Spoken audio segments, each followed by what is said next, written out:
бір бөлім. Жесірдің балалары атанған біздер анамның арқасында еш уақытта аш болмадық. Анам 3 баласын ешкімге жәутеңдетпей өсірді. Мен үйдің екінші қызымын. Әпкем өте салмақты. Інімде жүрген бір момын. Тек мен ғана жеңілтек шошаңдап қалған едім. Нағашы әжем үйге келген сайын: «Мына қызды көп шошаңдатпа. Ауылдың өсегі болып жүр», деп анама ұрсып кететін. Ол кезде мен 8 сынып оқитын бойжеткен едім. Бірақ тым жеңілтек болдым. Үнемі көңілді, ыржыңдаған, аузымнан сағыз түспейтінмін. Анау айтқандай түрім болмаса да, сайрайтын тілім бар. Кез келген жігітті тіліммен қарата аламын. Сол мінезіме анам көп алаңдаушы еді. Бір күн мектептен қайтып келе жатып, ауылдың шетінде тұратын Айбек есімді жігітпен кездім. Ол менен 3 жас үлкен, ауылдың ең танымал бозбалаларының бірі еді. Айбек менімен қалжыңдасып әзіл айта бастады. Оның жымиғаны мені қызықтырды. Мен де өзімше сыңғырлай күліп оған қарсы әзілдей бастадым. Әңгімеміз жарасып, үйге дейін бірге қайттық.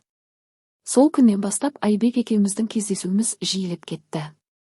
Ол мені әрдайым үйге дейін шығарып салып, мектептен күтіп алатын болды. Менің достарым Айбек саған шын ғашық сияқты деп әзілдейтін. Бірақ мен оны тек ойын деп қабылдадым. Жеңіл мінезіммен Айбектің көңілін көтеріп, өзімді қызық сезінетімін. Жаңа жылда мұғалімнен тығылып вечер жасадық. Сол кезде Айбекпен алғашқы түнім өтті. Сол күннен соң анамнан тығылып кездесіп жүріп, жүкті болдым. 2 бөлім. Жүктілігімді ауылдың барлығы естіп, анам байғұс кіретін тесік таппады. Осы күнге дейін ешкімнің ала жібін аттамаған, бұрын анамның сыртынан да қаншама жаман сөздер айтылған. Басында мен туралы өсекке жүктілігіме мүлдем сенбеді. Ішім шермейіп шыққандағына өз басын өзі ұрып жылады. Айбектің әке-шешесі көп ақша беріп шуды басты. Маған мектеп аудан болып жасанды құжатпен 9 сыныпты оқымай, мектептен шығарылдым. 9 сынып бітіріп, техникалық колледжде оқиды деген құжат жасалды. Бірақ мен ішім шермейіп үйде болдым. Айбек ұшты күйлі жоғалды. Бір кездері сүйем, күйім деп айтқандары жалған екен. Сор маңдай болдым да қалдым. Бетсізденіп ол үйге айқай-шу шығарып бардым. Айбектің әке-шешесіне: «Ұлдарың мені жүкті қылған екен, мені әйел етсін» деп өз шартымды қойдым. Анасы: «Әй, сен де сау сиырдың боғы емессің. Жыртың-жыртың етіп түнде қаңғитын жеңілтексің. Сендей сорлыны келін ететіндей сор маңдай емеспін. Тыңдап ал, енді бұл үйге аяқ басушы болма. Ішімді жарып өлтірем» деп қояншық ауыл бар адам сияқты аузына келгенін айтып, шашымнан сүйреп қуып шықты. 3 бөлім. Менің жылағаным ешкімді тоқтатпады. Көзімнің жасын сүртіп, сол үйден қуылған сәтімде өзімді ең түпсіз жалғыздықта сезіндім. Көршілер арасынан біреулері мені аяса, енді біреулері өз обалы өзіне деп керісінше мені айыптады. Сол сөздер жүрегімді тағы да тілгілеп өтті. Анам байғұс қашандағыдай үнсіз ғана маған қарап жылады. Оның көзі ешқашан бұлай жап-жас болып жастан дымданбаған сияқты еді. Бірақ ол менің жанымды емдеп жұбатып үйден шығармай ұстап бақты. Бұл өмірдің бәрі өткінші, бәрін де жеңуге болады деген сөздерін естігім келмеді. Мен үшін ол күндер тым ұзақ, тым ауыр еді. Ай күнім жетіп, ішімдегі балам дүниеге келер шақта келіп жетті. Сол кезде мен бойымды ашу-ызамен толтырып анама: «Бұл баланы босанғасын детдомға беремін. Өз өмірімді ана малғұнның кесірінен құртпаймын», деп дүрсе қоя бердім. Анам жан ұшырып: «Бұл менің кенжем болады. Оны ешқанда тастамаймын. Барлық құжатты өз атыма жазамын» деп немересін өз алды. Бала дүниеге келген соң мен оны көруге де зауқым болмады. Өзіме қарсы шыққандай болып: «Ол менің емес, ана жексұрынның баласы» деп өз жүрегімді тастан да қатты қылып алдым. «Оны емізбеймін, керек болса, өздерің емізіңдер», деп роддомда айқайлап жылағанмын.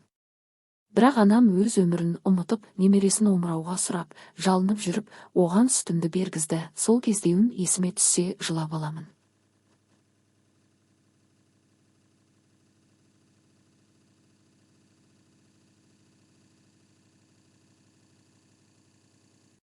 Құндақтағы балам жыласа да, мен басқа бөлмеге барып тығылатымын.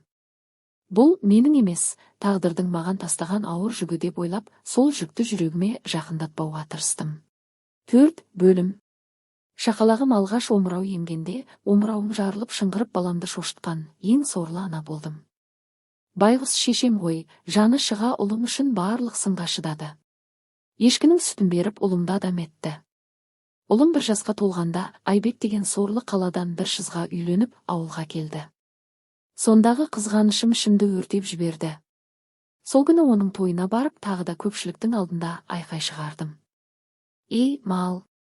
Мені жүкті етіп, мені жылатып мына қызға қалай үйленіп жатсың? Құдай саған бала емес бақа берсін, әттең, сенен туған балаңды жетімдер үйіне өткізіп жібере алмадым деп жылап айттым. Бірақ мені тыңдайтын олар ма? Тіпті сөзімді де елемеді. Айбектің құрдастары мені сүйреп алып шықты, сосын біреуі құшақтап. Жүр, қайғыңды бағатын жерге барайық деді. Қасындағыларға да басымен ымдап жүріңдер дегендей болды. Көлікке менен бөлек ауылдың 6 жігіті бірінің үстіне бірі мінгесіп, ауылдың шетіндегі көлге бардық. Мен ішімнен не болатыны сезіп тұрдым. Бірақ ештеңе сол күні олардың айтқанына ердім. Олар алдымен арақ ішкізді. Сосын кезек-кезек қалағандарын істеп құмарларын алды. Ал мен мас болсам да бәрін біліп жаттым. Одан кейін де мен өз еркіммен түн батса үйден шығып кететімін. Ауылдың барлық еркегінің шөлін қандырдым. Тіпті көрші ауылдың жігіттері де қалмады. Тағы да бүкіл ауылға танымал болдым. Білмеймін неге ол жолға түскенім. Не оқу жоқ, не жұмыс жасамаймын. 5 бөлім. Анам байғұс ұяттан өлетін болды. Мені әбден сабаса да, мен анамды тыңдамадым. Талай рет мас күйімде есіктің алдында сүйретіліп іш киімсіз еңбектеп кірдім. Анам еңіреп отырып, өле қалшы. Әбден сорымды қайнатып біттің ау. Не сені Құдай алмады деп жылағанда, менде анама қосылып тілім бұратыла. Ертең суға батып ертең өлемін. Құдай бүгін түннен аман шықпайын. Жанымды ала көр. Маған бұндай өмір сүру ұнамайды деп солқылдап жылаушы едім. Бірақ ертеңгі түнде тағы да үйден шығып кетіп, әр еркектің ойыншығы болдым. Өзімнен кіші жігіттерде мені пайдаланып, мені деп атап кетті. Олармен сыра ішіп, есімнен танғанша ішкенім, барлығын ұмытқандай болатымын. Бірақ ол нәрсе ертеңіне ойыма түссе, тағы да жаман әдетке барамын. Солай жүргенде қатты ауырдым. Астыма инфекция жұққан. Сол кездер мені ауруханаға жаттым. Анамның кенже сіңілісі болды. Сол үйде жатып қалада ем алдым. Сол әпкем мені сүйрегендей психологқа апарды. Менің ішкі күйзелісім ол дәрігердің алдында ғана жазылды деп айта аламын. 6 ай бойы сол дәрігер менің тәнімді емес жанымды емдеді. Әпкеме 1000 алғыс айтамын. Ол болмағанда әлдеқашан жезөкшелік жолды қайта бастар едім. Әлгі психолог әпкемнің жан құрбысы болды. Ол мені өз тәжірибесі үшін тегін емдеді. Оғанда Алла разы болсын деймін. Жалғасы бар.